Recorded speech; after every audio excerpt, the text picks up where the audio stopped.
The Verve back with a new single that's called This Is Music. Let's meet our guest reviewers tonight. We're going to be wrestling with the new releases. To the right there, Jonathan King. To the left of him, the one and only Norman Blake from Teenage Fanclub. And over to the right of me, Richard Ashcroft from The Verve. So what's it like to be back? I don't think we're back yet, really. Really? Yeah. Still kind of sort of slipping into it? Sort of. The guitarist had his hand broken in Paris, so we're going to be off again for a while. So we were back for a brief. And then you've gone away again? Yeah, we're away again now for a few weeks. But it's all right, the records are being released, that's the only thing. How on earth did he break his hand? A bouncer broke it for him because he was trying to get backstage after the gig, but he didn't have his backstage pass on. Oh, you're joking? No. Oh, really? So some French guy broke his hand. So we're going to take him to court. So what have you kind of sort of made of things while you have sort of like been away? I mean, you know, the rise of, I don't know, Oasis, you know, Blur sort of like back in a big way. What have you made of it all? As far as Oasis goes, I mean, they're doing it for me as far as I'm concerned, you know. When they're playing live, they're doing it for me, and when we're playing live and they're recording, it's a similar kind of thing. It's a similar background, similar musical taste, coming out with different kind of music, but the spirit's still there. So I'm all for it. I'm all for real people making music, I think. You share the same producer as well, don't you? Yeah. What was that story about Owen having a near nervous breakdown recording the album? Well, is that true, or just some the sort of thing that people tell me? I think you've got to have a nervous breakdown if you're making a good record, because the emotional highs and lows that you go through to make a record like that, you've got to be either insane or on Valium to get through it. Sorry, drugs reference, but obviously you can get Valium over the counter. I apologise, kids. But you know what I mean? You've got to experience these intense emotions, and I think Owen did, and I think I did. I mean, he's probably sat in the studio now recording Pusher Man thinking, you're lying out of your ass, Ashcroft. But come on, Owen, I know full well, man, you're pissed and you're dancing on the table as we speak. But, you know, that's the way it is. All right, OK. Let's turn to Norman. Norman, are you a fan of The Verve? Well, yeah, this is it. Well, I've known The Verve for a long time, I suppose, yeah. Yeah, are you talking video? Yeah, video and song, yeah. Well, I suppose I'm always, I suppose we were talking earlier, I mean, Richard, about like how music's the most important thing. So I try to listen to the song, I suppose, because, I don't know, videos... Video shite, man, just say it. No, it's no. You know, it's like, I suppose, like, you know, we did their last videos, a performance video, and it's like, it's just weird doing them. Yeah, the song, I don't know, it sort of reminds me of like the MC5 or something like that, you know, or whatever, you know. Funkadelic, man. Yeah, MC5. you know, Bit of Detroit sound going down, you know. Yeah, I don't know, like with any video, there's bits that I like and bits that, you know, there's a performance part which everyone does, which gets boring after you do it about 4 times when you're making the video. It's fine. I like the stuff with the train, the sort of like, you know, the whatever, you know. OK, all right. What about for you, Mr. King?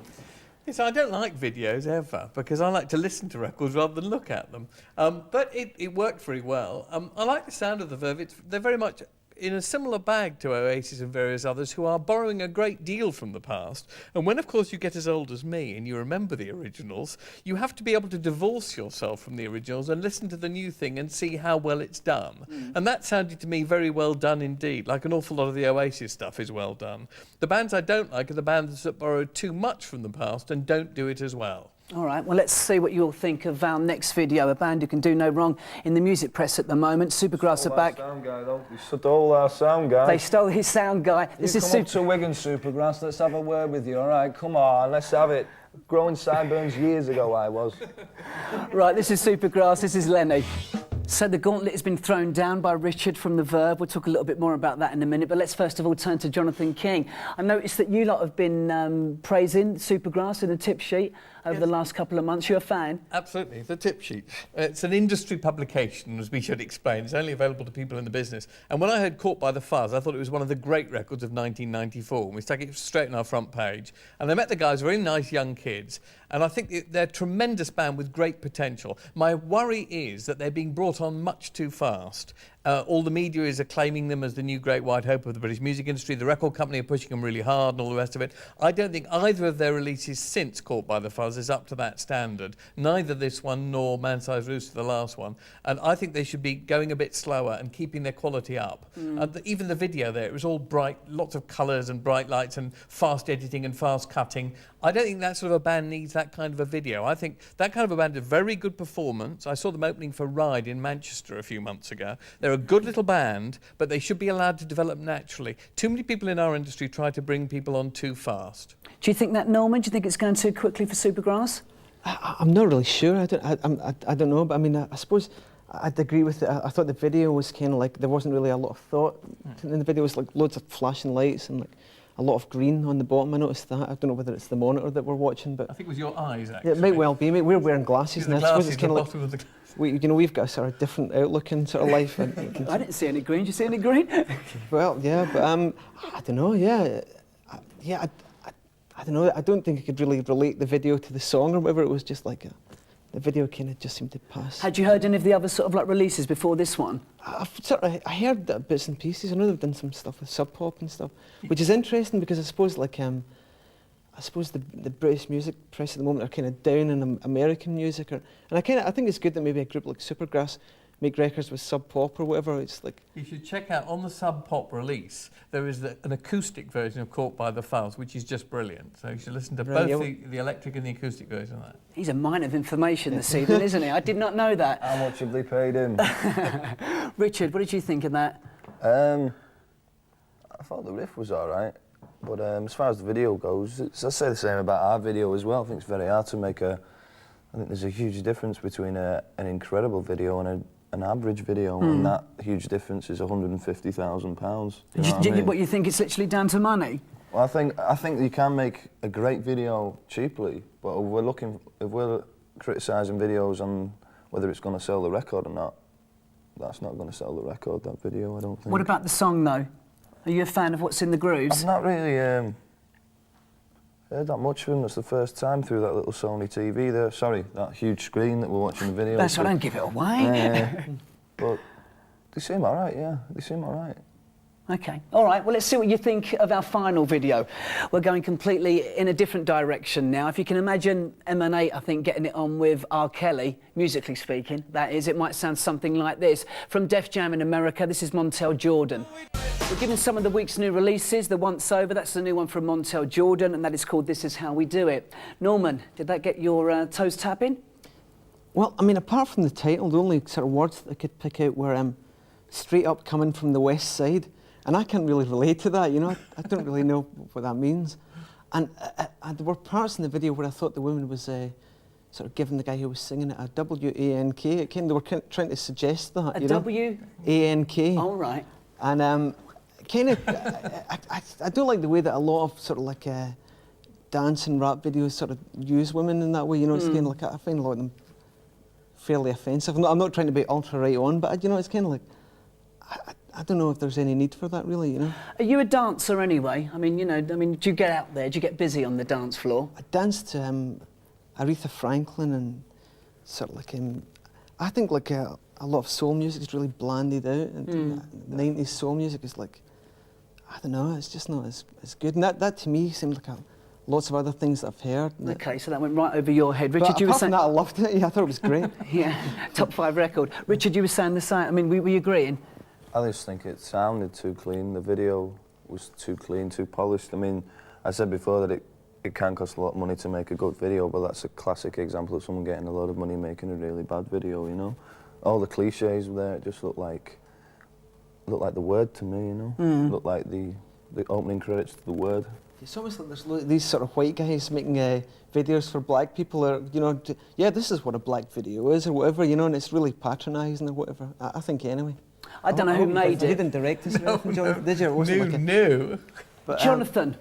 Well, I have to You say, spoiled my enjoyment by singing along to that. I hate all videos anyway, so as far as the video is concerned, I can take it or leave it. But I have to say that for me, the best two records around by a long way at the moment are This Is How We Do It by Montel Jordan, which is #1 in America as we speak and has sold millions. And I adore it. I think it's absolutely brilliant. The other record that I love at the moment is a record called Sparky's Dream by Teenage Fanclub, which comes out in about 6 weeks' time, and I suspect is going to be #1 in Britain too. So there we go. My tastes obviously are slightly more Catholic, but no, I thought they were both. I really think that's a brilliant record, and it's swing beat and hip hop at their very best for me. Video, I can live with that. Why are the Americans so good at sort of like making that sort of music, do you think? I don't know, it wasn't great to start with, and then it developed, and when certain little bits of it got good. I thought R. Kelly was really good when he started and was initiating some new things, and they are now better at it than we are in Britain. We're beginning to come through in Britain, and the first track I think has got some great British rap on it is our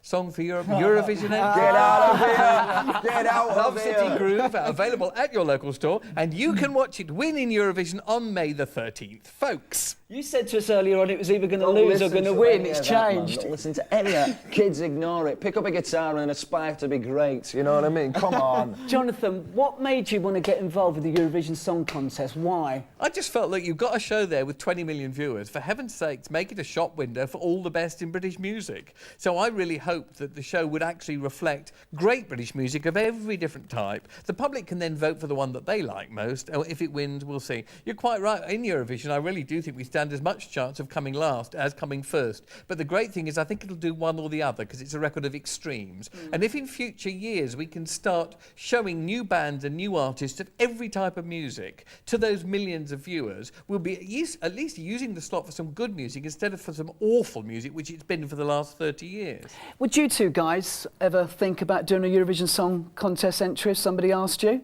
If I was competing with people who are respected, yeah, but that is never going to happen. I mean, we're deluding ourselves if anyone thinks the Eurovision Song Contest means anything to any kid around this country. It doesn't mean a thing.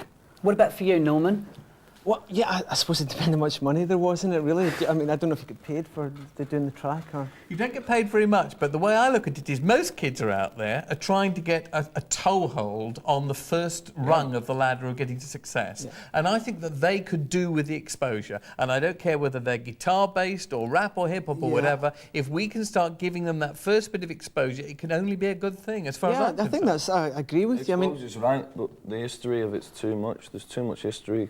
You know, there's Wait too much see, Bucks Fizz. Wait and see. Wait and see. I've been Bucks Fizz, you know, I've seen the skirt wearing off. I suppose the idea is Waterloo. it's more about the... Sandy Shaw. Yeah, I suppose it's kind Sandy of like... Shaw said it right. And It's she not did just it, the you know. song, it's also the dance for Eurovision. Doesn't have to have a exactly. dance as well. You have to invent a new kind of dance. It's a farce. Well, It's a farce. the answer is... It's a farce. Check out Love It's a City Groove farce. in Eurovision on May the 13th and see what you It's a think. farce.